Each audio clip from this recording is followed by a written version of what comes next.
अहम ख़बर आहे जैकाबाद भरिसां मुसाफ़िर बस ते फायरिंग में ड्राइवर समेत ॿ ॼणा ज़ख़्मी थी पिया आहिनि। मुसाफ़िरनि पुलिस ते लापरवाही जो इल्ज़ाम हणियो आहे।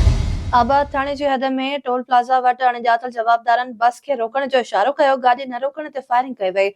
मुतासिर बस हैदराबाद खां क्वेटा वञी रही हुई। फायरिंग में कोच ड्राइवर खैरुद्दीन बिरोही ऐं क्लीनर जावेद बिरोही ज़ख़्मी थी पिया। ज़ख़्मी ड्राइवर मूजिब बस में 40 खां वधीक मुसाफ़िर सवार हुआ। जवाबदारनि फुरडोट लाइ गाॾी रोकण जी कोशिश कई। गाॾी न रोकण ते फायरिंग कई वई।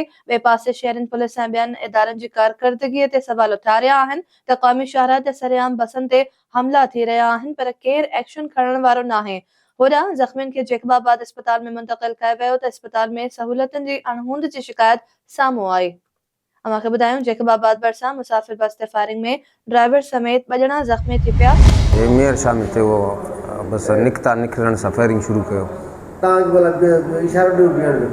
इशारो न बस डायरेक्ट फायरिंग कयो। हाँ न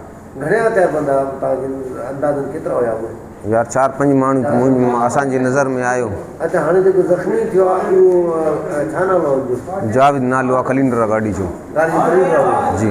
पुलिस खे इतला कयो तव्हां? उन टाइम ते असां हिते आयासीं पर हाणे इतला त ते हूंदो, दोस्तनि खे चयासीं, उन्हनि खे चयो हिते बि न आई आहे, उते बि न आयो कुझु बि न। अच्छा घणा मुसाफ़िर आहे गाॾी में? पंहिंजो घणी सवारी हुई? केतिरा? 40 माण्हू आहिनि गाॾी में, 45 सीटर 4-5 सीटर हाल में। काॾे वञे पियो? हैदराबाद खां कोयटा वञे जी।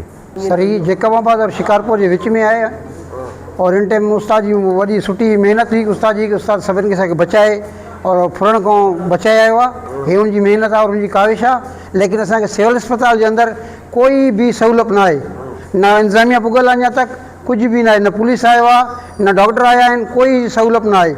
ही शुक्र आहे उनके जंग में गोली लगल आहे। अगर ॿी किथे भी गोली लगे तो मतलब डेथ थी वञे। लेकिन असांखे हिते जैकाबाद जे इंतजामिया में कोई भी अफ़ाल नज़र न